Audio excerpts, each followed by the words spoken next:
Have you ever wondered if zombies could exist in real life? Movies and video games have made zombies icons of horror, but what does real science say about the biological possibility of the undead? To answer this, we need to understand what a zombie really is. A zombie, by definition, is a reanimated corpse that moves with minimal brain function, often driven by primal urges like hunger. But here's the biological reality. Once brain cells die, they cannot be revived. After death, the body begins to decompose rapidly. The heart stops pumping, oxygen stops reaching tissues, and the brain shuts down permanently. So, scientifically speaking, reanimation of a truly dead body isn't possible. But hold on. Nature has some terrifying tricks up its sleeve. There are real organisms that exhibit zombie-like behavior. Let's begin with the infamous Ophiocordyceps unilateralis, a parasitic fungus. This fungus infects ants and takes control of their nervous system. The infected ant climbs high and clamps onto a leaf before dying, allowing the fungus to grow and spread. This is a real zombie, but in the insect world. But could something like this ever happen to humans? At this point in time, there is no known parasite or fungus that can control the human brain in such a way. But there are viruses that come eerily close. Take the Rabies virus. Cyclone, for example. It infects the brain, causes aggression, confusion, and often leads to violent behavior. Victims lose control, become irrational, and can even bite others. This is disturbingly close to the behavior we associate with zombies.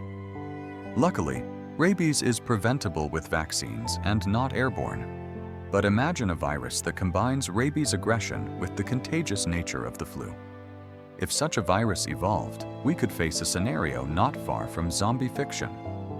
Then there's neurotoxins, found in nature, capable of inducing paralysis or mind control-like states. Certain pufferfish toxins, like tetrodotoxin, can make someone appear dead, heart slows, breathing ceases. In Haiti, some believe voodoo priests use this toxin to create zombies. Though debunked, the myth stems from real pharmacological effects. Could a future bioweapon blend these ideas, neurotoxin, aggression, and virus? It's not impossible, but highly unlikely and deeply unethical. Even in the worst pandemics, the dead stayed dead. But imagine if a mutated prion disease, like mad cow, affected behavior before death.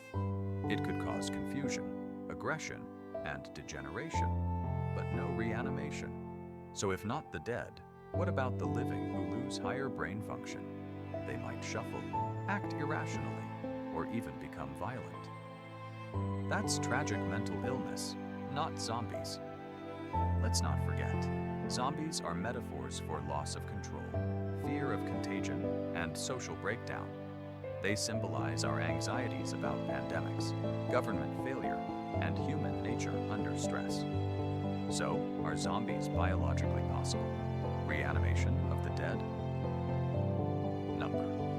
But behaviorally altered humans from disease or drugs?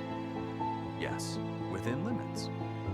The real danger lies not in the dead rising, but in what the living can become. We are safe, for now.